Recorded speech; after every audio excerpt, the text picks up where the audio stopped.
Miré por la ventana el cielo gris de octubre de South Bethany. Gotas de lluvia caían pesadamente por el cristal, difuminando el contorno del estacionamiento de la residencia de ancianos Golden Years. 75 años, pensé alisando las arrugas inexistentes de mi bata de franela desteñida. 75 años, y aquí estoy en una habitación con paredes beige, y el olor a lavanda que la administración usaba para ahogar el inevitable aroma de la vejez y la medicina. Señora Agg no bajó a desayunar, dijo Darla. Darla, la enfermera jefe, una joven con una coleta siempre despeinada y una libreta que usaba para controlar que residentes cumplían con las normas, se asomó por la puerta. Estábamos preocupadas. A mi edad, me he ganado el derecho a no comer avena si me apetece, respondí sin voltearme. Me gustaba Darla, una de las pocas personas que miraba a las personas mayores a los ojos, no a través de ellas. Dile a Paul que estaré almorzando. Darla asintió y desapareció, dejando tras de sí un olor a chicle de bayas y perfume barato. Suspiré y desvié la mirada hacia las fotos dispuestas en la cómoda. Rex, mi esposo, sonreía desde el marco más grande. La foto había sido tomada el año antes de su muerte, cuando celebramos 40 años de matrimonio en Lake Tahoe. Sus ojos, de un azul brillante y llenos de vida, parecían seguirme por la habitación. Habrías odiado este lugar, dije en voz baja. Siempre dijiste que morirías en tu casa. Los recuerdos de los últimos días de Rex me cubrieron como una manta pesada. El cáncer de páncreas se lo llevó rápidamente, demasiado rápido para que pudiera prepararme. Solo 4 meses desde el diagnóstico hasta el funeral, 4 meses que convirtieron mi rutina ordenada en un caos de dolor. Tras su muerte, nuestra casa victoriana de 3 pisos, donde habíamos vivido casi toda nuestra vida juntos, quedó insoportablemente vacía. Cada habitación guardaba recuerdos de peleas y reconciliaciones, de la infancia de Orson, de tardes tranquilas leyendo libros y celebraciones ruidosas rodeado de amigos. Conservé esta cripta de recuerdos durante casi 3 años antes de decidir venderla. La agente inmobiliaria, una mujer de rasgos faciales definidos y un sutil aroma a limón, dijo que conseguiría un buen precio. A las familias jóvenes les gustan las casas con historia, explicó mientras tomaba fotos para el anuncio. Y esta casa sin duda la tiene. La ironía era que yo, su historia, ya no cabía entre estas paredes. Cuando se cerró el trato sentí no solo alivio, sino una extraña sensación de traición, como si hubiera vendido no solo la casa, sino también el recuerdo de mi vida con Rex. Orson, mi único hijo, se ofreció a mudarme a la mansión de 2 pisos en las afueras donde vivía con su esposa, Gabrielle. Rechacé la oferta. Era evidente que podía ver la expresión de Gabrielle al pensar que su suegra se mudaría con ellos, la tensión apenas perceptible en las comisuras de sus labios cuando Orson expresó la oferta, una pausa microscópica antes de forzar una sonrisa y decir, por supuesto, Bri, estaremos encantados. En lugar de eso elegí Golden Years, un hogar de ancianos de clase media en South Bethany, lo suficientemente lejos de Orson como para no ser una carga, pero lo suficientemente cerca para recibir visitas ocasionales, que cada vez eran más raras. Durante el primer año, Orson me visitaba todos los fines de semana. Venía con una caja de mis bombones favoritos de almendra y coco, y hablaba del trabajo, del tiempo, del coche nuevo que él y Gabriel habían comprado en primavera. Ella lo acompañaba aproximadamente una vez al mes, siempre impecablemente vestida, siempre con un dejo de impaciencia en la voz, disculpándose por no poder quedarse más tiempo. Cenamos con los compañeros de Orson, decía. Prometo pasar a ver a mis padres. Tengo que preparar una presentación mañana. Los motivos cambiaban, pero el subtexto seguía siendo el mismo. Yo era una obligación que debían cumplir, no una persona con la que quisieran pasar tiempo. Para el segundo año, las visitas se redujeron a 1 o 2 al mes. Para el tercer año, Orson aparecía una vez al mes, a veces con menos frecuencia.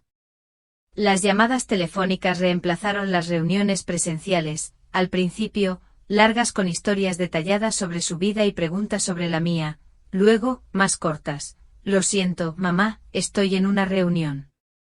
Te llamo luego. El luego nunca llegó. Para el cuarto año, ya me había convertido en un elemento más de su lista de tareas pendientes. Llamar a mi mamá marcado. Flores y una tarjeta para el Día de la Madre marcado. Llamada de cumpleaños y regalo enviado por mensajería marcado. Me volví invisible en la vida de mi propio hijo. Comencé a notar cómo esta sensación de invisibilidad se extendía a otros aspectos de mi vida. Los vendedores en las tiendas miraban a través de mí, dirigiéndose a los clientes más jóvenes. Los camareros en los restaurantes hacían preguntas a mis compañeros más jóvenes en lugar de a mí. Los médicos me hablaban con condescendencia, como si mi edad disminuyera automáticamente mi capacidad mental. Incluso hice un experimento una vez. Entré en una librería del centro y me quedé en el mostrador de información durante 10 minutos. 3 empleados pasaron, ayudando a otros clientes, antes de que nadie me viera. E incluso entonces un joven con barba desaliñada me preguntó, ¿puedo ayudarla a encontrar algo, abuela? Abuela. No señora ni señora sino abuela, un término impersonal que borraba todo lo que yo solía ser. Una profesora de matemáticas con 30 años de experiencia, la mujer que marchó por los derechos civiles en los 60, la que una vez ganó un torneo regional de ajedrez. Una esposa, una madre, una persona, todo reducido a una sola palabra, abuela. En mis años dorados al menos tenía un nombre, Brigade, habitación 213. Le encanta el té de menta y los crucigramas del New York Times. No soporta la avena ni las clases de yoga en grupo. Pero incluso allí a menudo me sentía invisible, una de las muchas mujeres mayores con canas y manos arrugadas que fácilmente se confundían en el comedor.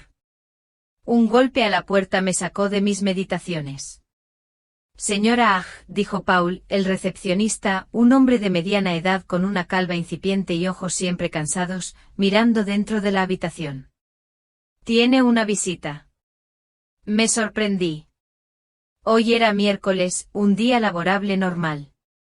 Orson nunca venía entre semana. ¿Quién? Pregunté distraídamente, arreglándome el pelo. Jennifer Walsh, respondió Paul. Te espera en la sala de visitas. Jennifer Walsh. El nombre me sonaba, pero no recordaba dónde lo había oído. Quizá de alguna excompañera del instituto o de algún miembro del club de lectura al que pertenecía antes de mudarme aquí. Rápidamente me puse un vestido azul marino decente, me pinté los labios y me dirigí a la sala de visitas. Me esperaba una mujer de unos 50 años, con un traje austero y una carpeta de cuero en la mano. Señora Ag, se puso de pie al entrar. Gracias por recibirme.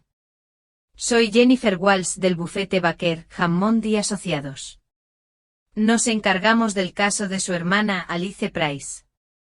Alice, mi hermana mayor con quien no habíamos hablado en casi 20 años. Nuestro último encuentro terminó en una pelea por la herencia de nuestros padres, una disputa tonta e insignificante que finalmente se convirtió en un abismo insalvable. ¿Le pasó algo a Alice?, pregunté aunque ya sabía la respuesta. Los abogados no traen buenas noticias. Lo siento, dijo Jennifer. Tu hermana falleció hace 3 semanas. Tenía cáncer de pulmón terminal. Todo pasó muy rápido. Sentí que algo se me oprimía por dentro. Alice, mi pomposa, testaruda y brillante hermana, la que siempre sabía más, siempre iba un paso por delante, siempre tenía la última palabra, estaba muerta, y yo ni siquiera sabía que estaba enferma. ¿Por qué nadie me lo dijo?, pregunté con una voz más aguda de lo que pretendía. Me dijo que no lo hiciera, respondió Jennifer con sencillez. No quería que la vieras así. Pero cambió su testamento una semana antes de morir. Jennifer abrió la carpeta y sacó los papeles. La señora Price le dejó el sobre con la carta y sus ahorros, $300,000 en efectivo. Insistió en efectivo, así que nos llevó un tiempo organizar la transferencia. Colocó el sobresellado sobre la mesa y continuó explicando los detalles del testamento, pero yo ya no la escuchaba. $300.000 en efectivo de la hermana que durante 20 años fingió que yo no existía. El resto del día pasó como un borrón. Firmé los documentos necesarios, recibí el sobre con la carta y organicé la entrega del dinero, una cantidad desorbitada, que Jennifer se ofreció a entregar en una caja de seguridad que yo eligiera. De vuelta en mi habitación, me quedé mirando el sobre un buen rato antes de atreverme a abrirlo. Dentro había un trozo de papel escrito con la familiar y nítida letra de Alice. Querida Bri. Si estás leyendo esto significa que me he ido. Creo que es un final apropiado para nuestra historia, siempre necesité tener la última palabra, aunque tuviera que morir para hacerlo. Sé que desperdiciamos 20 años en una disputa sin sentido. Ahora, al ver el final que se acerca, todo parece insignificante, que son el reloj de una abuela o el de un padre comparados con 2 décadas de silencio. El dinero que te dejo es mi redención, no es que el dinero lo arregle todo, pero espero que te dé la libertad que siempre me ha faltado. Pasé toda mi vida ahorrando para un futuro que nunca llegó. No cometas el mismo error que yo. Tu hermana Alice. Apreté la carta contra mi pecho y me permití llorar de verdad por primera vez en años, no las lágrimas silenciosas que derramé cuando murió Rex, sino fuertes sollozos que sacudieron todo mi cuerpo. Cuando se me secaron las lágrimas, sentí un extraño alivio. Era como si algo que me había estado oprimiendo el pecho durante tanto tiempo finalmente se hubiera soltado. Y con ello, tomé una decisión. Había pasado años volviéndome invisible, primero para la sociedad, luego para mi hijo y su esposa, y últimamente para mí mismo. Pero el dinero de Alice marcó la diferencia, $300.000, suficiente para cambiarlo todo. Un plan se formó casi al instante. No le contaré a Orson sobre la herencia por teléfono. En cambio, llegaré inesperadamente a su casa con el dinero y una oferta, le daré una parte y guardaré el resto para un futuro difícil.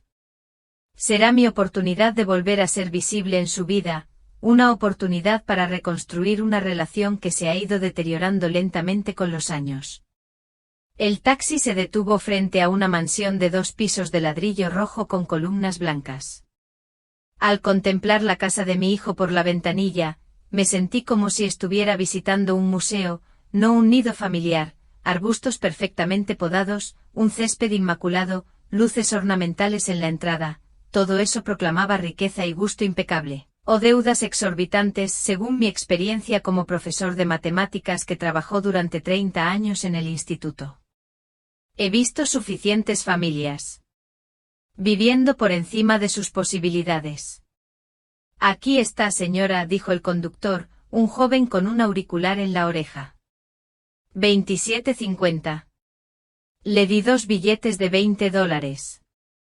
Quédese con el cambio, dije, bajando del coche. ¿Puede ayudarme con mi maleta? Asintió, sacó mi vieja maleta azul del maletero, la dejó en la acera, asintió de nuevo y se fue, dejándome sola con la casa de mi hijo. Respiré hondo antes de dirigirme a la puerta principal. El dinero que me había dado Alice estaba bien guardado en mi maleta, $300.000 en fajos de billetes de 100, envueltos en papel de regalo y guardados en un compartimento secreto que Rex había hecho años atrás cuando íbamos a Europa. Por si nos roban, había dicho. Entonces un plan B nunca viene mal. Yo también tenía uno, si todo salía bien, le daría a Orson 150.000, la mitad, si no. Bueno, por algo había dejado abierta mi cuenta de los años dorados y guardado mi billete de vuelta en el bolsillo lateral de la maleta. La puerta se abrió de golpe antes de que pudiera tocar el timbre. Orson estaba en el umbral, vestido con una camisa azul y pantalones oscuros, la personificación de un gerente intermedio exitoso. Me abrazó con un entusiasmo que parecía un poco exagerado. Deberías haber llamado, te habría recogido en el aeropuerto y te habría privado del placer de una sorpresa. Sonreí, separándome. Además sé lo liado que estás en el trabajo. Nunca tan liado para mi propia madre. Cogió mi maleta. Dios mío, ¿qué has metido aquí? Ladrillos, reí, intentando sonar natural. Sabes que a mi edad es difícil viajar ligero, medicamentos, zapatos cómodos, libros, todo me pesa. Orson me condujo a un espacioso pasillo con suelo de mármol y una lámpara de araña de cristal, un lujo que rozaba la vulgaridad. Sin duda, la elección de Gabriel. Gaby, gritó Orson, mira quién está aquí. Gabriel apareció por la parte trasera de la casa, delgada, bronceada, con un estilo impecable y un vestido que probablemente costaba tanto como mi pensión.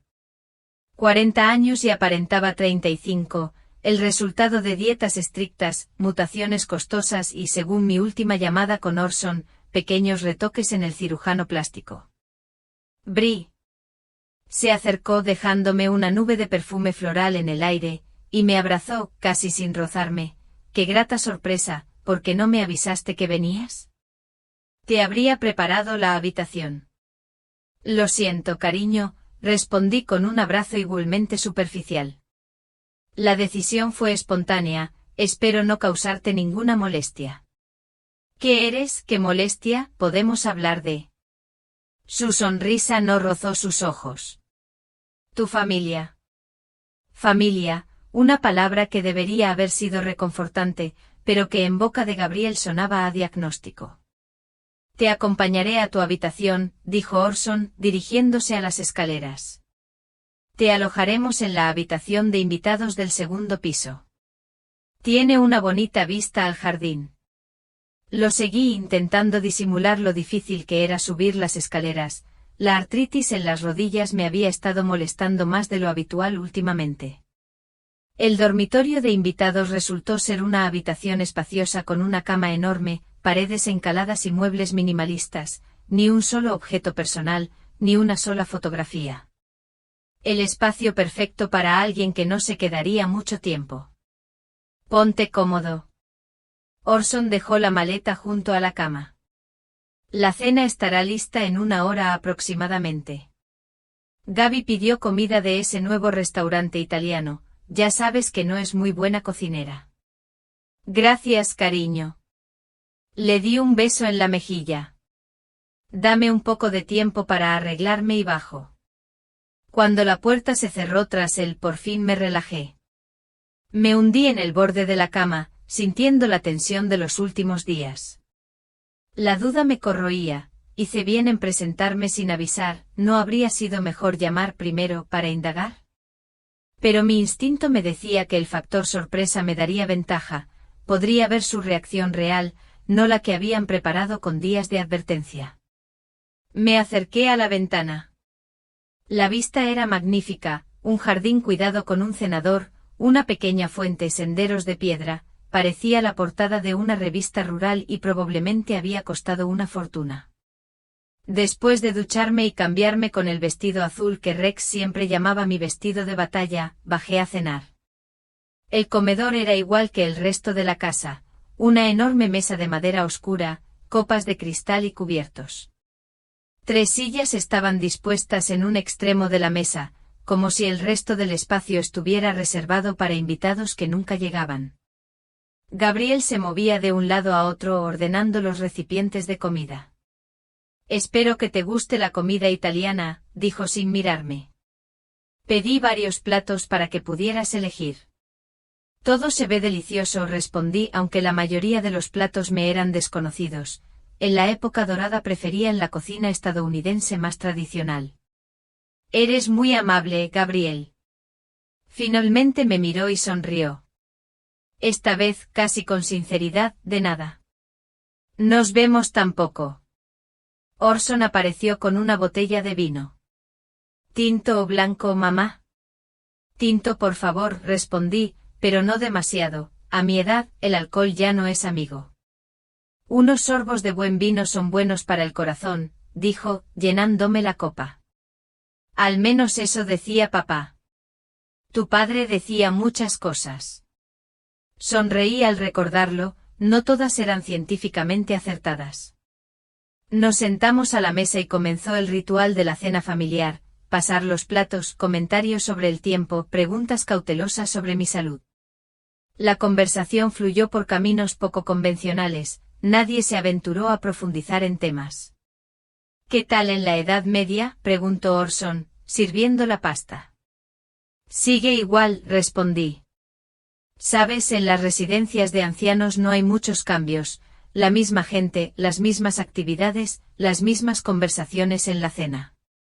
Suena acogedor, dijo Gabriel, sin apenas tocar la comida con el tenedor. Apenas comía, solo movía las piezas en el plato.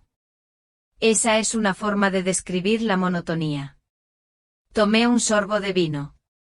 Pero encontré algo que hacer. Dirijo un club de literatura para algunos residentes, juego al bridge los martes y hace poco empecé a enseñarle a Paul, nuestro recepcionista, a jugar al ajedrez. Es maravilloso, mamá, dijo Orson con una expresión de sincera satisfacción. Siempre supe que encontrarías la manera de mantenerte ocupada. Como si tuviera otra opción, las palabras salieron más duras de lo que pretendía. Se hizo un silencio incómodo en la mesa. Lo que quería decir, me apresuré a corregir, es que una mujer de mi edad necesita ejercitar la mente constantemente, si no, empiezas a olvidar nombres y a perder las llaves. Gabriel se rió demasiado fuerte, demasiado aliviada. Ay, Bri, siempre fuiste tan práctica. Orson dice que heredó su organización de ti. ¿En serio? Miré a mi hijo. Nunca lo hubiera adivinado, tuve que recordarle que se pusiera ropa interior limpia cuando era niño. Mamá. Orson se sonrojó como un niño. Estoy segura de que Gaby no necesita esos detalles. Al contrario, Gabriel dio un paso adelante con repentino interés. Me encantan las historias sobre el pequeño Orson, cuenta tan poco sobre su infancia. Empecé a contar historias graciosas sobre mi hijo, como intentó enseñar al gato del vecino a nadar en la bañera, como una vez fue a la escuela en pijama en un día particularmente frío, como se negó obstinadamente a comer verduras verdes hasta los 12 años. Orson estaba avergonzado, pero era obvio que estaba contento con mi atención. Gabriel se rió e hizo preguntas y por un rato, el ambiente en la mesa se calentó como si el hielo hubiera empezado a derretirse. Después de cenar, Orson insistió en que descansara mientras él y Gabriel recogían la mesa. Eres nuestra invitada, mamá, dijo. Ve a la sala y enciende la tele o lee. Nos vemos pronto. No discutí, había sido una noche agotadora y mis rodillas, que estaban cansadas, necesitaban descansar. La sala, como el resto de la casa, estaba decorada con un gusto que denotaba un gran presupuesto, sofás de cuero, una mesa de centro de cristal, un televisor enorme en la pared. Sobre la repisa de la chimenea había fotos con marco plateado de Orson y Gabriel de vacaciones en un evento benéfico en una estación de esquí. Ni una sola foto mía ni de Rex. Me hundí en el sofá y cogí una revista de diseño de interiores de la mesa de centro. Oí voces apagadas provenientes de la cocina. Al principio intenté no escuchar a escondidas nunca había sido mi costumbre, pero cuando la voz de Gabriel se volvió más fuerte y aguda, no pude evitar prestar atención. No podías haberme avisado, dijo. Tenía una cita con Megan mañana, ahora voy a tener que cancelar. Es mi madre, Gaby, la voz de Orson sonaba cansada, como si no fuera la primera vez que ocurría esta conversación. ¿Qué se suponía que debía hacer? ¿Decirle que se fuera? Claro que no. La voz de Gabriel tenía un tono meloso que había aprendido a reconocer como una señal de manipulación. Pero podría haber llamado. Podríamos habernos preparado, ¿sabes lo importante que es esta reunión para mí? Lo sé, cariño, Orson ahora sonaba culpable. Pero son solo unos días, nunca se queda mucho tiempo. Unos días en los que tenemos que fingir que somos una familia feliz. Gabriel bajó la voz y me esforcé por oír. ¿Viste cómo miraba la casa, calificando todo como si fuera un examen? Siempre es así, se defendió Orson. No significa que sea prejuiciosa. Pero sí lo es, insistió Gabriel, y solo capté un fragmento de la siguiente frase, llamó el banco. Me recosté en el sofá, fingiendo estar completamente absorta en la revista. Al entrar en la sala, Gabriel sostenía una bandeja de café y postre, tiramisú en elegantes jarrones de cristal. Espero que te guste el tiramisú, Bri, dijo con una sonrisa que no dejaba rastro de su reciente irritación. Es la especialidad del restaurante. Tiene una pinta deliciosa, respondí, aunque tuve que admitir que nunca lo había probado. Bueno, entonces te espera un verdadero capricho. Dejó la bandeja sobre la mesa. Orson, cariño, ¿quieres servir el café? La velada continuó con la misma tónica de atención ostentosa y conversación superficial. Evité cuidadosamente los temas. Les conté sobre la residencia de ancianos, guardándome mi soledad para mí. Orson me contó la noticia de un ascenso en el trabajo, sin mencionar que había sido hace más de un año. Gabriel habló de su comité de beneficencia, sin especificar que su participación se limitaba a comprar entradas para eventos y lucir su ropa. Alrededor de las 10, aduje cansancio y me dirigí a mi habitación. Al subir las escaleras, oí sonar el móvil de Gabriel y sus pasos apresurados hacia el estudio. En la habitación de invitados, lo primero que hice fue revisar mi maleta. El dinero estaba allí, intacto. No es que sospechara que Orson o Gabriel robaran, pero la vieja costumbre de revisar los objetos de valor después de una mudanza no había desaparecido. Me duché, me puse el camisón y estaba a punto de acostarme cuando oí la voz apagada de Gabriel desde la habitación de al lado. Estaba. El teléfono sonaba tan fuerte que las palabras se filtraron a través de la pared. Por tercera vez esta semana, les digo que pagaríamos el mes que viene, pero no me hacen caso. Una pausa. No se lo digas a Orson, ya está nervioso. Sí, prometieron un aumento, pero no será hasta el próximo trimestre. Lo sé. Prometo pagarte a fin de mes. No. Pedir prestado no es una opción, ya tenemos 3 préstamos pendientes. Me alejé de la pared, sintiéndome culpable por escuchar a escondidas, pero la información ya estaba en mi cabeza. Problemas financieros, no solo dificultades temporales sino graves deudas, a juzgar por la conversación, y Gabriel le estaba ocultando algunas de ellas a Orson. Me fui a la cama, pero no pude dormir. Mis pensamientos giraban en torno a la conversación que había oído, la lujosa casa que probablemente no podían permitirse y el dinero en mi maleta, dinero que podría resolver sus problemas, dinero del que aún no sabían nada.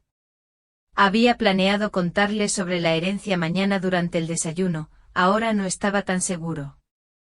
Mi intuición, la misma que me ayudaba a reconocer las trampas en los exámenes de los estudiantes, me sugería que debía observar un poco más para comprender mejor la situación antes de revelar mis cartas. Afuera de la ventana, sonaba la lluvia nocturna, y la escuché intentando acallar mis pensamientos. Se oyó un portazo en algún lugar de la casa, y luego se oyeron voces apagadas. Orson y Gabriel estaban discutiendo, aunque no pude distinguir las palabras. Me giré hacia el otro lado, subiéndome la manta hasta la barbilla. Mañana observaría con más atención, escucharía con más atención, y tal vez al final del día comprendería lo que realmente ocurre tras la fachada de este vínculo familiar perfecto. La mañana empezó con café de sabores y un desayuno un poco raro. Gabriel fue la personificación de la amabilidad, ofreciéndome gofres caseros, frutos rojos frescos y yogur. Incluso me preguntó por mis planes para el día con tanto entusiasmo, como si mi respuesta realmente le importara, pero yo ya había aprendido a reconocer los cambios de humor de mi cuñada, de la irritación a la preocupación sensual y viceversa. Tengo una reunión con un cliente, anunció con elegancia, secándose los labios con una servilleta. ¿Les parece bien si los dejo solos? Orson trabaja desde casa hoy. Claro, cariño, sonreí. Mi hijo y yo lo pasaremos genial. Orson levantó la vista de su tableta. Puedo reprogramar un par de citas para enseñarte la ciudad, mamá, han cambiado muchas cosas desde tu última visita. No hace falta, le di una palmadita en el brazo. Sé lo ocupado que estás. Además me vendría bien un día de descanso después del viaje de ayer. Gabriel desapareció alrededor de las 9, dejando tras de sí un rastro de perfume y vagas promesas de volver pronto. Orson se recluyó en la oficina de la casa, y yo me quedé sola con la enorme casa y mis pensamientos.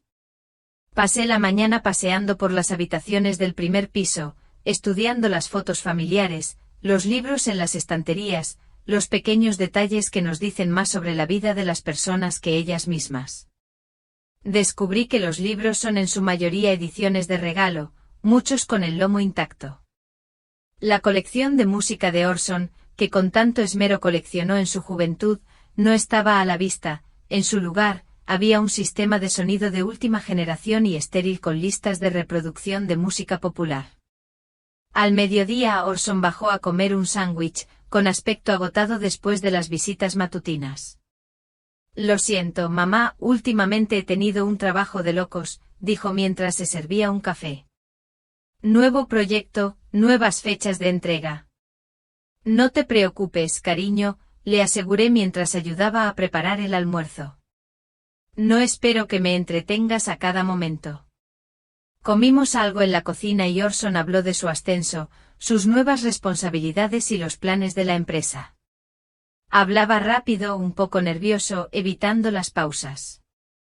Escuché, asentí y hice las preguntas adecuadas, pero no podía quitarme la sensación de que estaba desviando la conversación deliberadamente de los problemas financieros que había escuchado el día anterior. Gaby se está esforzando mucho, dijo de repente, como respondiendo a una acusación infundada. Su negocio apenas está despegando, pero tiene grandes planes. ¿Negocios? Intenté mantener la voz neutra. ¿No me dijiste que Gabriel había empezado su propio negocio? Diseño de interiores, sonrió Orson, pero la sonrisa parecía forzada. Siempre ha tenido muy buen gusto, lo sabes, y ahora ha decidido convertirlo en una profesión. Eso es admirable. Di un sorbo a mi té. ¿Cuánto tiempo lleva haciendo esto? Empezó a recoger los platos, dando por zanjado el tema. Como un año.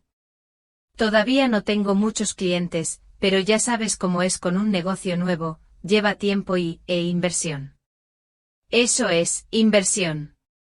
Quizás parte de sus problemas financieros estén relacionados con el lanzamiento del negocio de Gabriel. Tomé nota mental. Claro, cariño, dije mientras ayudaba a cargar el lavavajillas. Por cierto, pensaba ir al banco mañana. ¿Sabes dónde está la sucursal más cercana? Un banco. Frunció el ceño. ¿Por qué quieres ir al banco, mamá? O solo quiero revisar algo de mi cuenta, dije con la mano. Nada urgente. Orson se relajó. Hay varias sucursales en el centro. Puedo llevarte si quieres.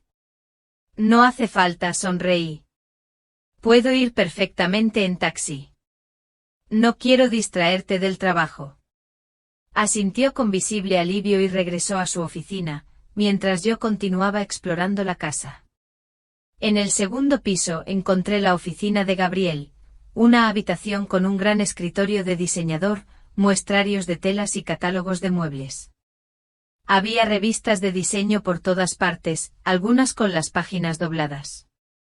Sobre la mesa había un fajo de facturas en sobres abiertos. Sabía que no debía mirar, pero la curiosidad y la ansiedad me dominaron. Las facturas contaban por sí solas, pagos atrasados de tarjetas de crédito con una cantidad astronómica, un aviso de pago atrasado de la hipoteca, una factura de un paisajista que podría cubrir mis gastos de la residencia de ancianos durante meses. En el cajón de mi escritorio encontré contratos de préstamo y cartas de agencias de cobro. La situación era peor de lo que imaginaba. Guardé todo con cuidado y salí de la habitación en silencio, sintiéndome como un espía en casa de mi propio hijo. Pero la información que había obtenido confirmó mis sospechas. Vivían muy por encima de sus posibilidades y la situación era crítica. Al anochecer, Gabriel regresó con bolsas de las tiendas caras. Tenía las mejillas sonrojadas de emoción y los ojos brillantes. Una rebaja, explicó al verme. Era imposible resistirse. Durante la cena, habló de una reunión con un cliente potencial, el dueño de una casa de campo que quería una reforma completa. Si consigo este encargo será un gran avance, le apretó la mano a Orson. Justo lo que necesitamos. ¡Qué maravilla, cariño!, sonrió, pero pude ver la tensión en el rabillo del ojo. Los observé intentando descifrar la dinámica de su relación. Gabriel la fulminó con la mirada, controladora, exigiendo atención. Orson cedió, la tranquilizó, la apoyó. Eran como actores en una obra bien ensayada donde todos conocían su papel, pero tras una fachada perfecta. Había grietas que se hacían cada vez más visibles después de cenar. Dije que estaba cansado y subí a mi habitación. Quería leer, pero descubrí que había dejado mis gafas abajo en la sala. Bajé de puntillas para no molestar a Orson y Gabriel, y oí sus voces desde el estudio. La puerta estaba entreabierta y la luz caía en una estrecha franja sobre la alfombra del pasillo. No podemos demorarnos más, la voz de Gabriel sonaba insistente. El banco nos dio una última advertencia. Un impago más y empezarán un proceso de ejecución hipotecaria. Lo sé, dijo Orson en voz baja, con cansancio. Lo intento, Gaby. Hablé con mi jefe sobre la bonificación, pero me dijo que no será hasta el próximo trimestre. ¿El próximo trimestre?, preguntó subiendo la voz. ¿En serio? Estamos a 3 semanas de la fecha límite de la hipoteca, sin mencionar las tarjetas de crédito y el préstamo del coche. Hubo una pausa y oí el sonido de una botella que se abría, luego el tintineo de vasos contra vasos mientras se servían una bebida. Necesitamos pensar en otras opciones, dijo Gabriel, bajando la voz. Fuentes de ingresos más inmediatas. ¿Qué quieres decir? Orson parecía cauteloso. Tu madre, dijo Gabriel tan bajo que tuve que contener la respiración. Está ocultando algo. Seguro que esta visita repentina, sus preguntas sobre el banco. Mamá, dijo Ori sonriendo, pero no sonó natural. Solo tiene una pensión, Gaby. ¿Qué estará ocultando? No lo sé, dijo Gabriel, pero algo no cuadra. ¿Te has fijado en cómo lleva la maleta consigo, sin soltarla nunca, ni siquiera la desempaca del todo? Entré en su habitación mientras almorzabas e intenté mirar, pero estaba cerrada. Me quedé sin aliento. Revisó mis cosas. Menos mal que tuve la previsión de cerrar la maleta con llave. ¿Revisaste las cosas de mi madre? Orson parecía sorprendido. No me des sermones, espetó. Necesitamos dinero, no moral. Si tu madre tiene ahorros, necesitamos saberlo. ¿Y qué sugieres? Preguntó Orson después de una pausa, con voz humilde, como si ya supiera la respuesta y no estuviera dispuesto a resistirse. Habla con ella, dijo Gabriel con más dulzura. Cuéntale nuestros problemas, es tu madre, querrá ayudarte. Si tiene ahorros, quizá nos preste algunos. Y si no, bueno, al menos lo sabremos con seguridad. No puedo simplemente pedirle dinero, protestó Orson. Sería humillante. ¿Más humillante que perder tu casa? Preguntó Gabriel con aspereza. ¿Es más humillante declararse en bancarrota? Es tu decisión, Orson, tu orgullo o nuestro futuro. Se hizo el silencio de nuevo y oí a Orson suspirar profundamente. De acuerdo, dijo finalmente. Hablaré con ella mañana, pero no esperes milagros, Gaby. Puede que no tenga nada. Debe tener algo, insistió Gabriel. La casa que vendió valía mucho, aunque la mayor parte del dinero se destinó a su residencia de ancianos. Tenía que quedar algo. Me alejé con cuidado de la puerta, temiendo que me oyeran respirar. Decidí dejar mis gafas abajo, no eran tan importantes. Silenciosamente, intentando no chirriar en los escalones, volví a mi habitación. El corazón me latía con fuerza. Estaban en una situación desesperada, peor de lo que pensaba, y ahora Gabriel había convencido a Orson para que intentara sacarme el dinero. Me senté en el borde de la cama, intentando ordenar mis pensamientos. Quizás no fuera tan malo después de todo. Eso era lo que había planeado, compartir la herencia con mi hijo. Incluso podría ser lo mejor que estuvieran en una situación difícil, mi regalo sería más valioso. Pero algo dentro de mí se resistía a la idea. Decidí esperar, escuchar un poco más. Quizás por la mañana, la imagen sería más clara. Esa noche no dormí bien, despertándome con cada ruido en la casa. Alrededor de las 3 de la madrugada, volví a oír voces desde la habitación de Orson y Gabriel a través de la delgada pared. No discutían, sino que hablaban en voz baja, tan alto que pude distinguir las palabras. Tienes que ser más convincente, dijo Gabriel. Cuéntale sobre los niños que no pueden ir a la universidad sin nuestra ayuda. No tenemos hijos, respondió Orson secamente. Ella no lo sabe, dijo Gabriel restándole importancia. Podemos decir que estoy embarazada y que necesitamos dinero para prepararnos para el bebé. No le voy a mentir a mi madre sobre mi embarazo, dijo Orson indignado. Eso es bajo incluso para ti, Gaby. Entonces piensa en otra cosa, su voz se volvió más aguda. Digamos que tienes problemas de salud por los que necesitas cirugía, lo que sea. Necesitamos ese dinero, Orson, todo lo que tiene. Tal vez solo unos pocos miles, dijo Orson. Eso no va a resolver nuestros problemas, es un comienzo, insistió Gabriel. Y una vez que sepamos cuánto tiene podremos hacer planes adicionales, como mudarla a una residencia de ancianos estatal. ¿Qué? Orson parecía sorprendido. No me mires así, dijo Gabriel. Es cuestión de sentido común. ¿Para qué necesitaría una residencia privada tan cara cuando el Estado puede brindarle atención básica? Si la sacáramos de ahí podríamos ahorrarnos unos miles al mes. Me quedé paralizado sin poder creer lo que oía, una residencia de ancianos estatal.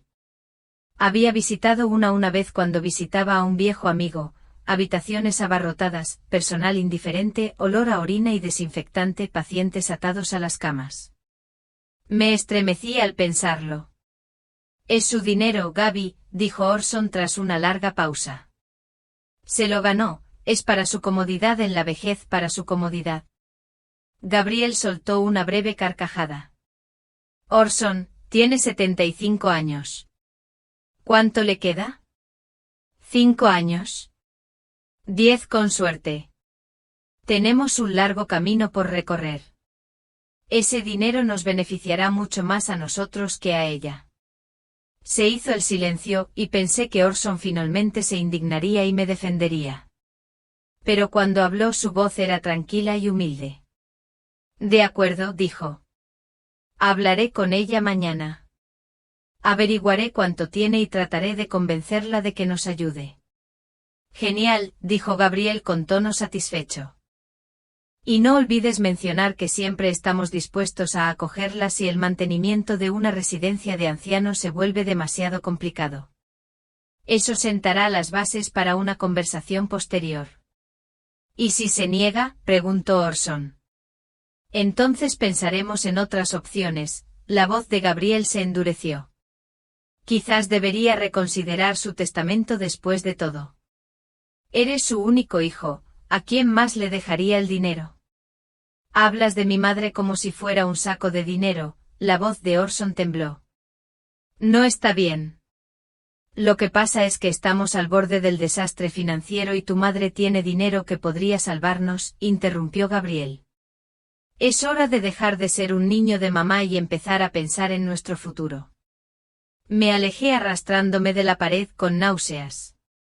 Mi hijo, mi Orson, el mismo niño que crié solo tras la temprana muerte de su padre, al que le leía cuentos antes de dormir, al que besaba las rodillas rotas, al que le había enseñado a ser honesto y cariñoso. Ahora planeaba estafarme y luego enviarme a vivir el resto de sus días en una institución estatal con cuidados mínimos. Y Gabriel, sus palabras sobre cuánto me quedaba, su naturaleza calculadora, su disposición a manipular y mentir, me asustaron más de lo que podría haber imaginado. Esta mujer no me veía como una persona, sino como un estorbo, un obstáculo que superar en mi camino hacia mi dinero. Me llevó unos minutos superar el temblor en mis manos. Mi primer impulso fue llamar a su puerta, gritar, acusar. ¿Pero de qué serviría eso? Orson se disculparía. Gabriel fingiría sorpresa. Me asegurarían que los había malinterpretado, y luego serían aún más cuidadosos con lo que decían, y yo perdería la agudeza. Mi dinero, la herencia de Alice que estaba destinada a mi libertad, no a pagar las deudas de Gabriel y sus gastos desmesurados. Tengo que irme de aquí antes de que se den cuenta de su plan.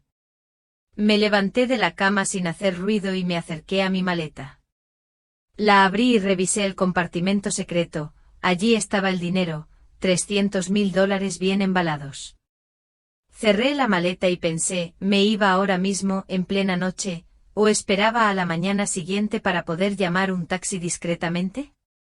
La decisión llegó rápidamente, por la mañana podrían poner en marcha su plan, y yo estaría atrapado en un sinfín de conversaciones, manipulaciones, tal vez incluso exigencias directas. ¿No era mejor irse ya, al amparo de la noche? Recogí mis cosas en silencio y las metí en la maleta. Me puse ropa cómoda para viajar y llevé mi bolso con mis documentos y el teléfono. Pensé un momento en dejar una nota, pero decidí que solo les daría ventaja, sabrían que lo había oído todo y podrían preparar una explicación. Con cuidado, intentando no crujir las tablas del suelo, salí de la habitación. La casa estaba en silencio, solo el reloj del pasillo contaba los segundos. Bajé las escaleras lentamente, cada paso difícil, no solo por la artritis en las rodillas, sino también por el peso en el corazón. Esta casa, esta gente, mi hijo y su esposa, eran mi familia, o deberían haberlo sido. Ahora me doy cuenta de que era solo una ilusión, un castillo de naipes que se derrumbó al primer atisbo de verdad. Una vez en el vestíbulo, saqué mi teléfono y pedí un taxi a través de la aplicación. Llego en 15 minutos, anunció la pantalla. Apagué la alarma con cuidado. Orson había usado el mismo código de nuestra antigua casa, su fecha de nacimiento, y salió al porche sin hacer ruido, cerrando la puerta tras de mí. El aire nocturno era fresco y fresco. Me quedé a la sombra de un árbol, agarrando con fuerza el asa de mi maleta, y miré hacia las oscuras ventanas del segundo piso. Allí, al otro lado de esas ventanas, mi hijo y su esposa planeaban cómo robarme mis últimos años de una vida digna. El dolor de esa revelación fue casi físico. Los faros de un taxi que se acercaba se veían a lo lejos. Era hora de partir, de huir de la traición que jamás esperé sufrir de mi propia sangre. Con el corazón apesadumbrado pero con firme determinación, me dirigí hacia la carretera, listo para comenzar un nuevo capítulo en mi vida, un capítulo en el que tendría que defenderme de quienes se suponía que eran mis protectores. El taxi se deslizaba silenciosamente por las calles desiertas de la ciudad dormida. Miré por la ventana las casas de ventanas oscuras que pasaban flotando y sentí como si estuviera viendo una vida que ahora existía en una realidad paralela, un mundo inaccesible y ajeno. El conductor, un joven con la cabeza rapada y un auricular en la oreja, no intentó conversar, lo cual agradecí. Necesitaba tiempo para procesar lo sucedido. A la estación de autobuses, no, dijo mientras salíamos del barrio de Orson. Sí, por favor, respondí con voz tranquila pero firme, agarrando con más fuerza el asa de la maleta como si alguien pudiera arrebatármela del coche en movimiento. $300.000, dinero que podría haber cambiado mi vida para mejor y que iba a compartir con mi hijo, se habían convertido ahora en el motivo de mi huida, transformado de regalo a presa cazada por las personas más cercanas a mí. La memoria obediente me lanzó fragmentos de una conversación que había oído por casualidad. ¿Cuánto tiempo le queda? 5 años. 10 con suerte. Esto sentará las bases para una conversación posterior. Este dinero nos beneficiará mucho más a nosotros que a ella. Las palabras de Gabriel me dolieron como avispas, dejando marcas dolorosas en la mente, pero lo que más me dolió fue la aquiescencia de Orson, mi hijo, mi niño que una vez me miró con ojos llenos de adoración y confianza. ¿Cómo habíamos llegado a este punto? ¿En qué momento dejé de ser madre para convertirme en una fuente de ingresos potenciales? El taxi giró por la amplia calle que conducía a la estación de autobuses. La ciudad nocturna parecía fantasmal e irreal, como un decorado de un teatro de sombras.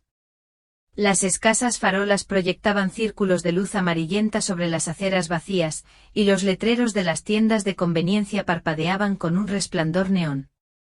¿Una noche difícil?, preguntó de repente el conductor, al captar mi mirada en el espejo retrovisor. Podrías decir eso, intenté sonreír, pero mis labios no cooperaron. Redujo la velocidad en la intersección. Mi abuela siempre decía que la noche es más oscura antes del amanecer. Es anticuado, pero tiene su encanto. Tu abuela era una mujer sabia, dije con un nudo en la garganta. Espero que tenga razón. Él asintió y volvió a concentrarse en el camino, dejándome sola con mis amargos pensamientos. Recordé cómo crié sola a Orson tras la prematura muerte de Rex. El chico solo tenía 15 años cuando falleció su padre, una edad difícil, sobre todo para un chico que había perdido al hombre más importante de su vida. Trabajé en 2 empleos para que ganara bien la vida y pudiera entrar en una buena universidad, negándome todo, desde ropa nueva hasta vacaciones que no habíamos podido permitirnos en años. Recuerdo cuando tuvo neumonía en su último año de instituto, no me separé de su cama en 3 días, aplicándole compresas frías en la frente ardiendo, contando cada respiración, rezando a todos los dioses en los que no creía. Cuando pasó la crisis y el médico dijo que lo peor había pasado, me encerré en el baño y sollocé de alivio, conteniendo las lágrimas de gratitud. Y ahora este niño convertido en hombre estaba dispuesto a enviarme a un asilo estatal para ahorrarse unos miles al mes. La amargura de esta traición era tan profunda que me dejó sin aliento. Aquí estamos, la voz del conductor me sacó de mis recuerdos. La estación de autobuses estaba casi vacía a esas horas.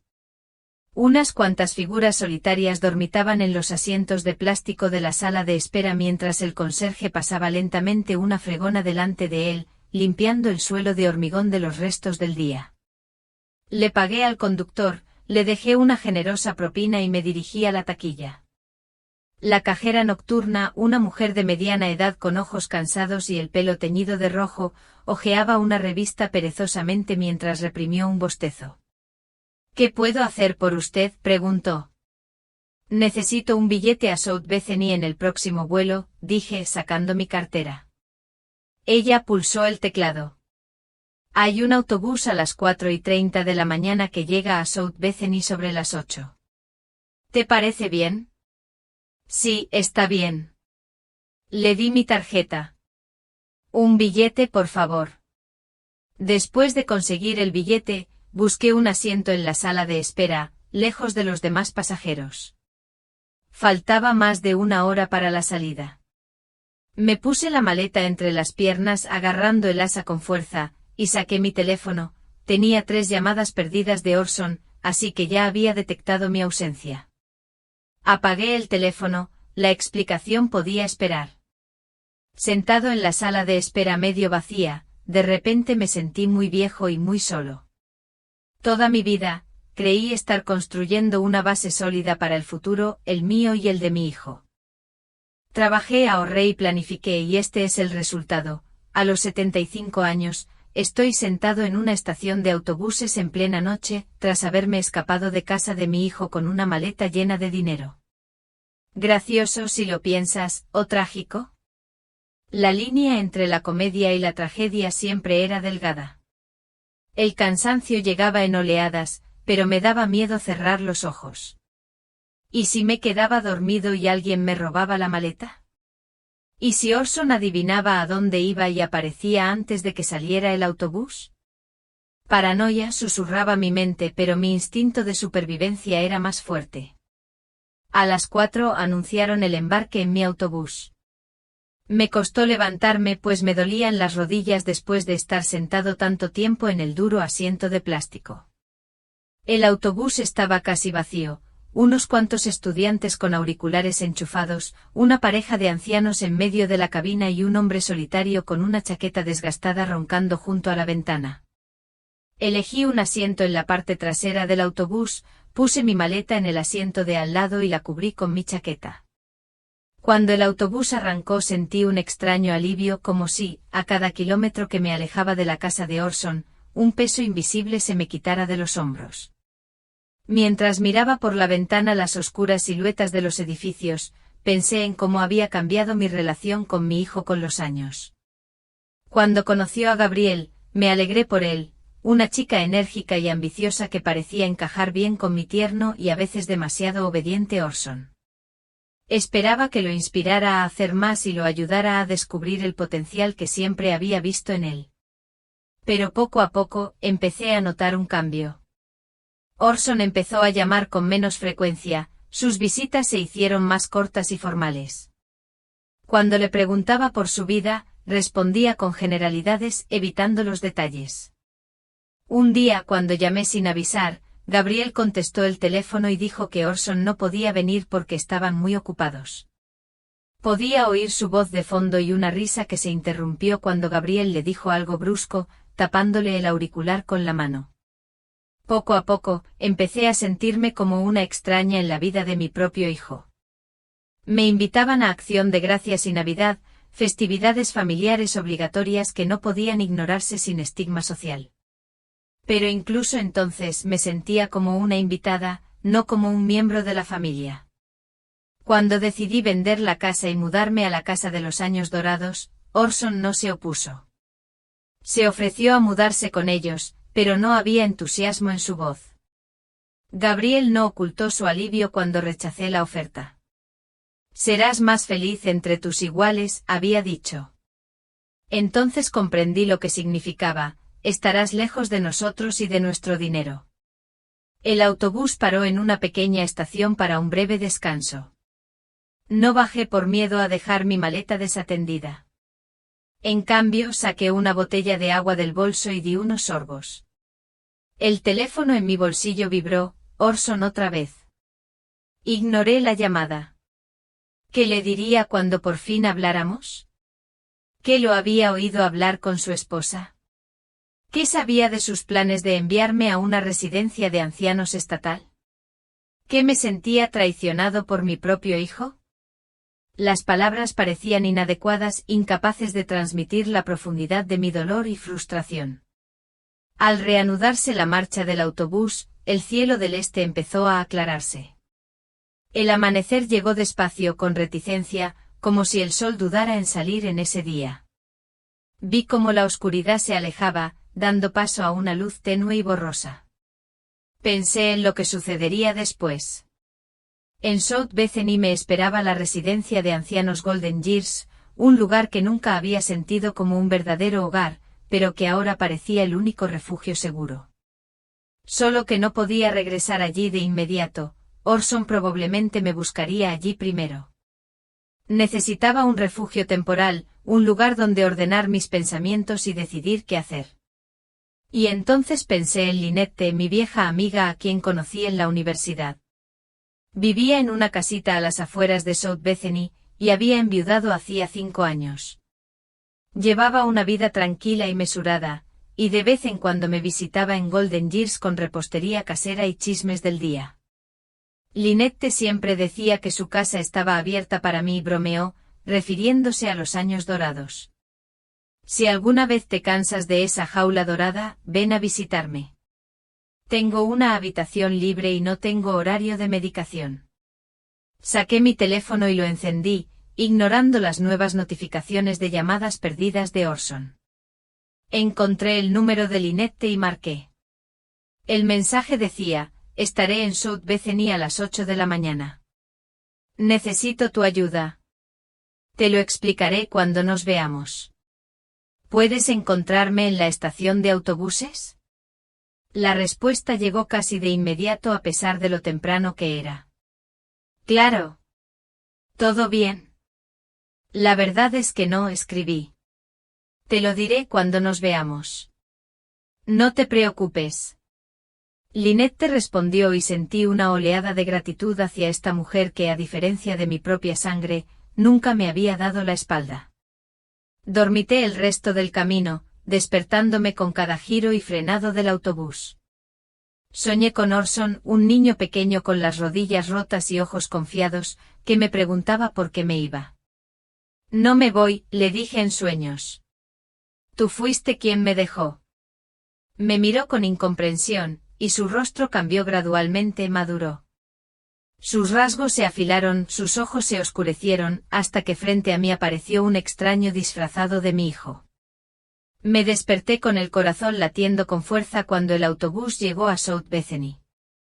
La luz de la mañana inundaba las calles familiares, dándoles un aspecto casi de postal. Un pequeño pueblo despertaba para un nuevo día. La gente común corría al trabajo, las tiendas abrían y el mundo seguía girando, aunque mi universo personal había sufrido un cataclismo. La estación de autobuses de South Bethany era un modesto edificio de ladrillo rojo con una pequeña cafetería y un kiosco. Vi a Lynette en cuanto bajé del autobús. Estaba de pie en la entrada, alta y erguida, con una mata de pelo canoso recogido en un moño descuidado. Llevaba un sencillo vestido de lino y una rebeca a pesar del frío de la mañana.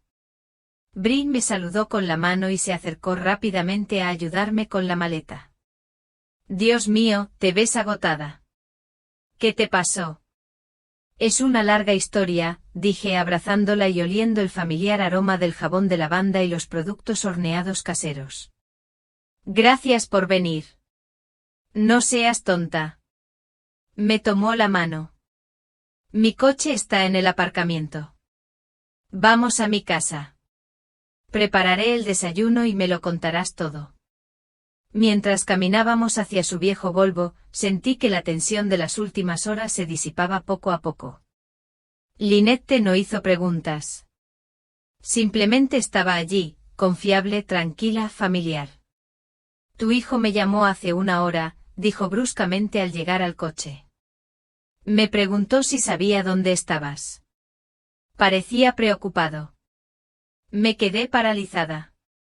¿Qué le dijiste? Que no te había visto desde el martes, cuando te visité en Golden Years. Me miró con atención. No mentí, pero por tu aspecto y tu repentina aparición tan temprano con la maleta, algo serio te estaba pasando. Asentí, sintiendo de nuevo un nudo en la garganta. Muy grave.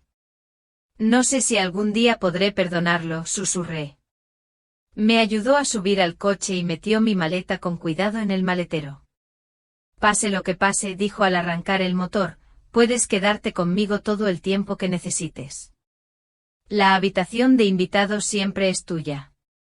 Gracias. Miré por la ventana las calles de South Bethany, y me sentí como si hubiera vuelto a casa después de un largo y agotador viaje. Necesito tiempo para reflexionar, para decidir qué hacer. Tendrás todo el tiempo del mundo, dijo Lynette. Conducía el coche con seguridad por las calles de la mañana. Mientras tanto, un desayuno caliente, una ducha y descanso. Lo demás tendrá que esperar. Me recosté en mi asiento sintiendo el cansancio de las últimas 24 horas como una pesada manta. Tenía mucho que decidir, qué hacer con el dinero, cómo protegerme de los intentos de Orson y Gabriel por conseguirlo, cómo vivir con la comprensión de la traición de mis seres queridos. Pero ahora, en ese momento, sentí un extraño alivio. Ya no era prisionera de las ilusiones de una familia feliz. Vi la verdad, amarga, dolorosa, pero la verdad. Y en esa claridad había una especie de liberación. La casa de Lynette apareció en el horizonte, una pequeña y acogedora cabaña con un jardín lleno de flores primaverales. Un lugar donde me esperaba paz y seguridad, un refugio temporal camino a una nueva vida, una vida que debía construir de nuevo a los 75 años. Aquí estamos. Lynette estacionó el auto en la entrada. Bienvenidos a mi humilde hogar. La miré, las arrugas en las comisuras de sus ojos, la sonrisa amable, las manos con venas que sobresalían como las mías, y sentí una oleada de gratitud. Sabes, dije, a veces la familia no se trata de la sangre que nos une, sino de las personas que nunca nos abandonarán en un momento de necesidad. Lynette me apretó la mano. Bienvenida a casa, Bri. Todo va a estar bien ahora. Y por primera vez en mucho tiempo creí que así sería. La casa de Lynette se convirtió en mi santuario durante las 2 semanas siguientes. La modesta pero acogedora cabaña con un jardín lleno de flores primaverales era justo lo que necesitaba, un remanso de paz lejos de la tormenta que había dejado atrás. Lynette, con su habitual tacto, no me presionó con preguntas, dándome tiempo para recuperar la cordura. No fue hasta el tercer día, tomando el té de la tarde, que finalmente le conté toda la historia: la herencia de Alice, los planes de compartir el dinero con Orson, la conversación que oí por casualidad y la fuga de aquella noche. Egoístas bastardos, dijo Lynette cuando terminé. Su rostro, normalmente tranquilo, se contorsionó de ira. Sobre todo esa Gabrielle. Siempre supe que algo andaba mal con ella. Orson no es mejor. La amargura me invadió. Él siguió su plan, mi propio hijo. Lynette me cubrió la mano con la suya. Hay quienes manipulan a los demás con tanta habilidad que pierden la voluntad. No estoy justificando a Orson, pero quizá los años de convivencia con esa mujer lo hayan destrozado. Quería objetar, decir que un hombre adulto debe ser responsable de sus propias decisiones, pero la llamada telefónica interrumpió nuestra conversación. Lynette miró la pantalla y frunció el ceño. Es él otra vez, dijo. La tercera vez hoy. Orson había llamado a Lynette todos los días desde que desaparecí. A veces también me llamaba, pero no contestaba, solo leía los mensajes que me dejaba. Mamá, ¿dónde estás? Estamos preocupados. Por favor, llama. Podemos hablarlo. Si hice algo mal, lo hablamos. Ninguno de los mensajes incluía una admisión de culpa o una comprensión de lo que había sucedido. Al día siguiente se nos unieron 2 amigas más, Susan Meyer, una vecina de la época dorada, una excéntrica exartista con un optimismo inquebrantable, y Eddie Britt, una ex colega de la escuela secundaria sarcástica y perspicaz. Lynette organizó la reunión como un consejo de mujeres, 4 mujeres mayores unidas por la amistad y un objetivo común: ayudarme a planificar el futuro. Deberías demandarlo, dijo Eddie cuando les conté mi historia, por daños morales e intento de abuso financiero. Susan puso los ojos en blanco. ¿Lo ves todo como una razón para demandar, Bri? Ella no necesita venganza. Necesita un plan y seguridad. Lynette añadió: Orson viene a South Bethany mañana. Estará buscando a Bri por todas partes. Entonces tenemos que actuar rápido, Susan. Di un paso al frente. Tengo una amiga en Seaside Gardens, una residencia de ancianos nueva en la costa, mucho mejor que Golden Years, privada y con atención médica de primera. Podría llamarla.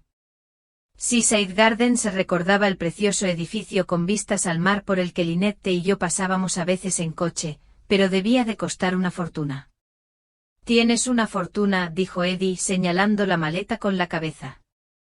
Es hora de darle un buen uso para ti, no para esos delincuentes desagradecidos. Pasamos la tarde discutiendo opciones y haciendo un plan.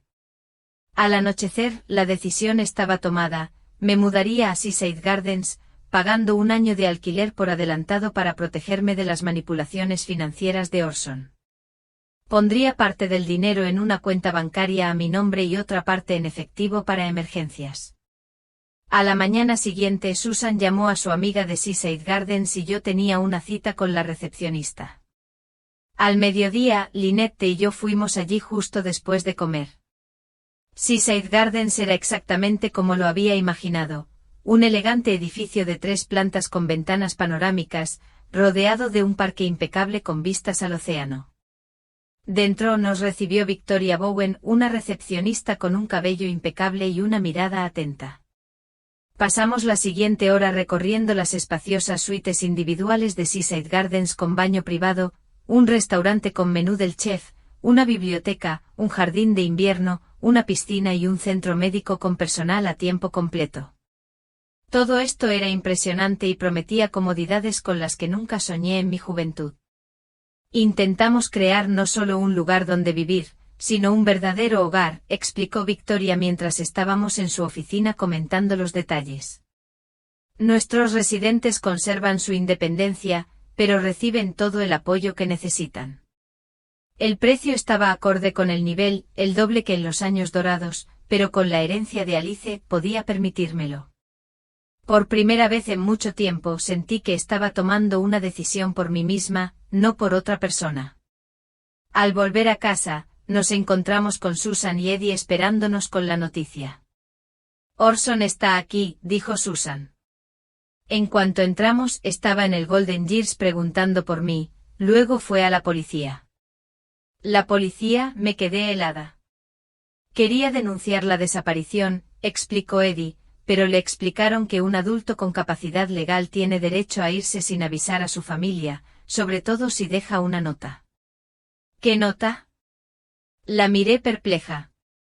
Eddie sonrió con suficiencia. La que te dejé en tu habitación en Golden Years esta mañana. Querido Orson. He decidido tomarme unas pequeñas vacaciones. No te preocupes por mí, estoy perfectamente bien. Te contactaré cuando esté listo. Está escrito a mano, bueno, es bastante parecido. Vete, murmuré. No sabía si horrorizarme o alegrarme. Es una identificación falsa, es la defensa de una amiga, dijo encogiéndose de hombros. Además estás bien y ya lo contactarás cuando estés lista. Acabo de acelerar el proceso. Durante la semana siguiente pusimos el plan en marcha. Hice todos los trámites para la mudanza a Seaside Gardens, abrí una nueva cuenta bancaria y deposité allí la mitad de la herencia de Alice, y dividí el resto entre una caja de seguridad y un pequeño escondite en el nuevo apartamento. El día que me mudé a Seaside Gardens, finalmente decidí atender la llamada de Orson. Mamá, mi voz sonó más tranquila de lo que esperaba. Soltó un suspiro de alivio. Oh, gracias a Dios. ¿Dónde estás? Me estaba volviendo loca de preocupación. Estoy a salvo, dije. Y lo sé, Orson, lo oí todo. Hubo una pausa tan larga que me pregunté si habría perdido la conexión. ¿De qué estás hablando?, preguntó finalmente, pero no parecía tan seguro. De tu conversación con Gabriel, de tus planes de quitarme mi dinero y enviarme a una residencia de ancianos estatal, de cuánto tiempo me quedaba, 5 años o 10 con suerte. Silencio de nuevo, luego una voz queda y apretada, mamá, ¿puedo explicarlo? No hace falta, lo interrumpí. Me di cuenta de todo esa noche, por eso me fui. No es lo que crees, dijo rápidamente como si temiera que colgara. Gaby estaba molesta, diciendo estupideces. Jamás haríamos algo así. Pero accediste, Orson, sentí un nudo en la garganta. ¿Te oí decir cómo? Prometiste convencerme de que te diera el dinero. Solo intentaba calmarla, había desesperación en su voz. Estamos en una situación financiera difícil, pero jamás te haría daño, mamá. Jamás. Es demasiado tarde, Orson, suspiré. El daño ya está hecho. Ya no puedo confiar en ti. Quedamos en vernos en 2 días en un café del Paseo Marítimo, un lugar público donde no podía presionarme. Les pedí a Lynette y a Eddie que me acompañaran, y aceptaron sin dudarlo. Orson llegó justo a la hora acordada, solo, sin Gabriel, como le había pedido. Se veía demacrado con ojeras y una barba incipiente, nada que ver con el elegante gerente de rango medio que había sido apenas un par de semanas antes. Mamá se abalanzó e intentó abrazarme, pero me aparté. Me alegro mucho de verte. Siéntate, Orson, señalé la silla frente a mí. Te presento a mis amigos Lynette y Eddie, los saludó con la cabeza, visiblemente avergonzado por su presencia. Esperaba que pudiéramos hablar en privado. No se puede hablar de eso, lo interrumpí. ¿Es eso o nada? Mamá, tengo que explicarte esa conversación. Gaby estaba molesta. Habíamos recibido una notificación del banco sobre una posible ejecución hipotecaria. Decía cosas que no sentía. ¿Y tú? Lo miré fijamente. ¿Tú también dijiste cosas que no sentías? Bajó la mirada. Si hubiera sido débil, si hubiera tenido miedo, habría accedido a apaciguarla, pero nunca me habría dado cuenta del plan. Nunca. Qué conveniente, observó Eddie. Siempre puedes decir que no ibas a hacer lo que dijiste que harías. Mamá, te quiero. Eres la única madre que tengo, ¿cómo pudiste pensar que sería capaz de hacerte daño? Porque lo oí con mis propios oídos, Orson, dije con calma. Seguiste el plan de Gabriel, no me protegiste. Me equivoqué, extendió la mano por encima de la mesa, intentando tomarme la palma, pero la aparté. Estaba débil, confundida. Estamos en una situación financiera realmente difícil. Gaby gastó demasiado en su negocio, que nunca empezó a generar ingresos.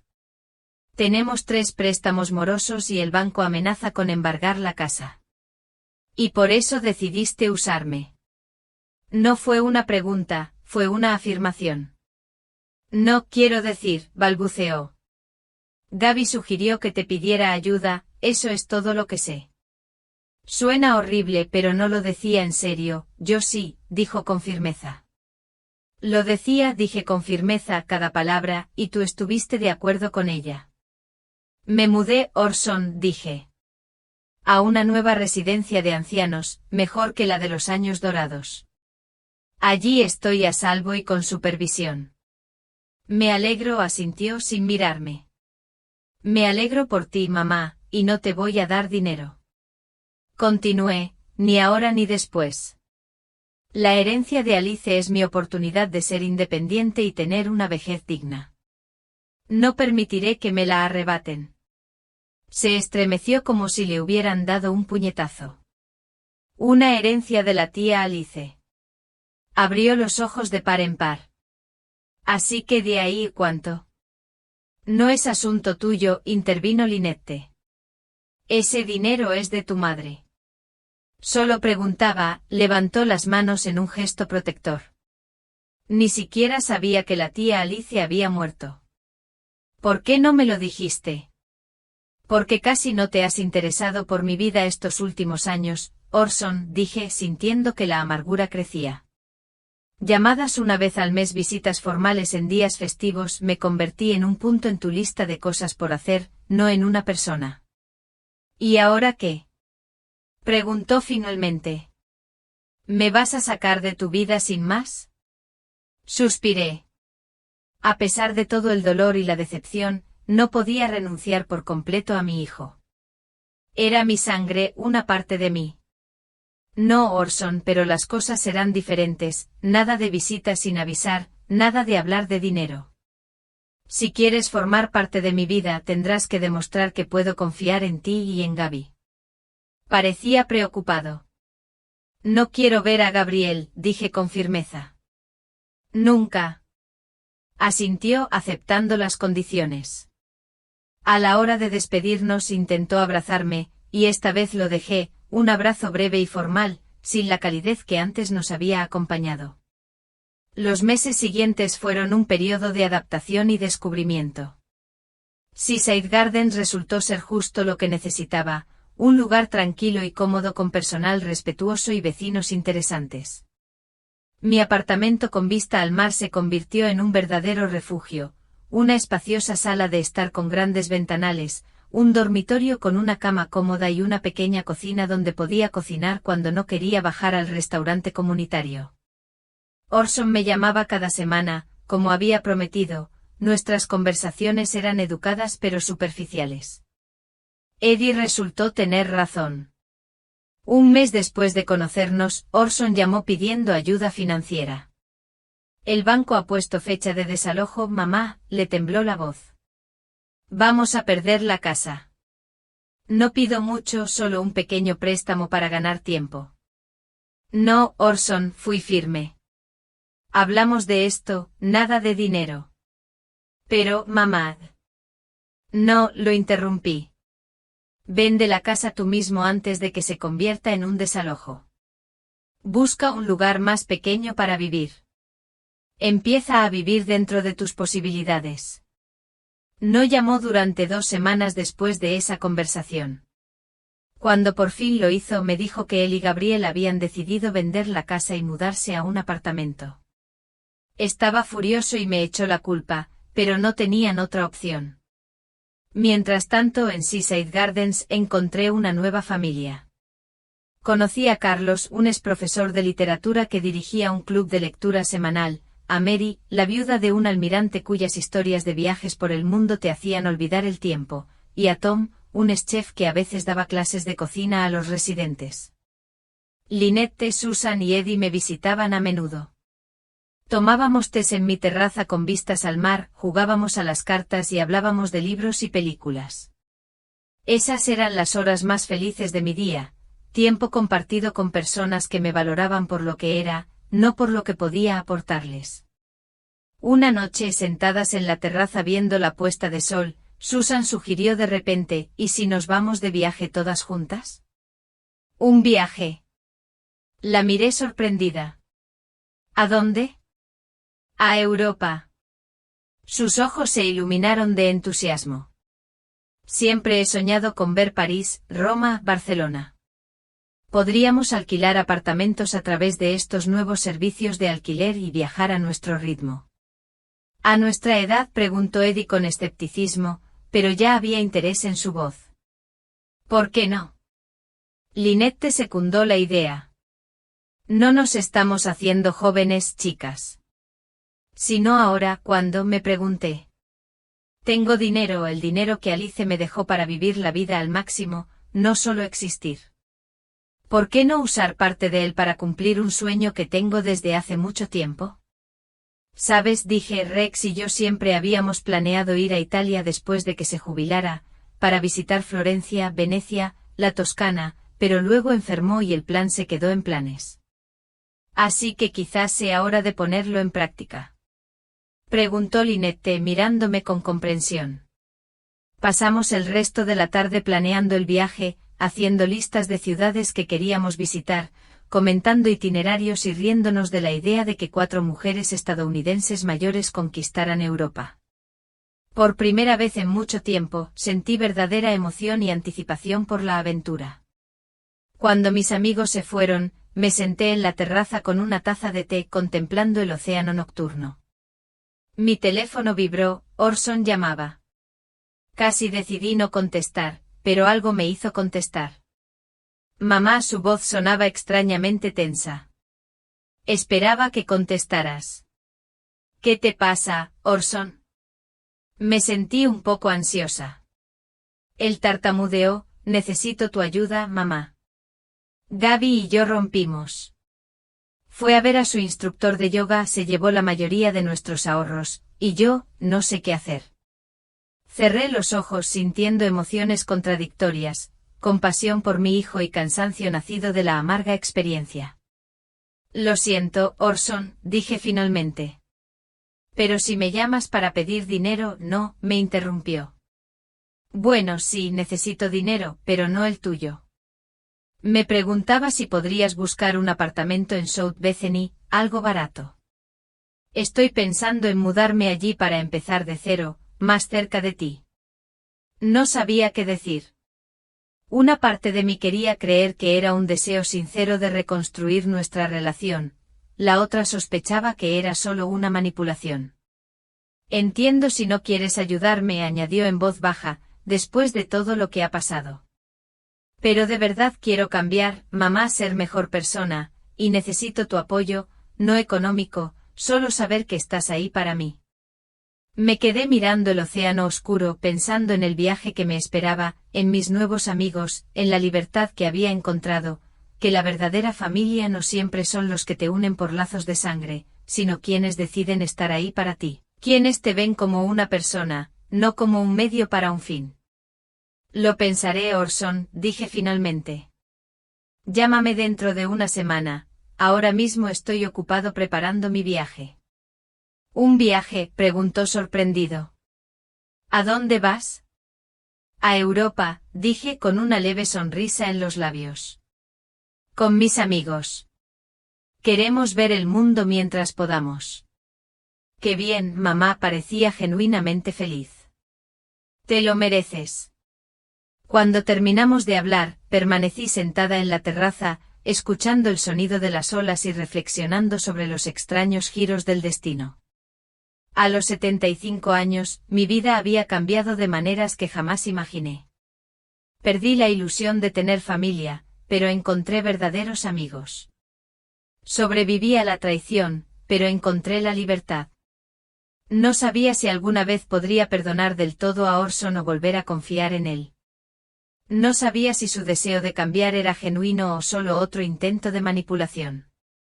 Pero sí sabía una cosa, ya no era invisible, una anciana sin voz a la que se podía ignorar y utilizar. Era Briag, una mujer con voluntad propia, derecho a la felicidad y a una vida que mereciera la pena vivir, y nadie podría arrebatármelo.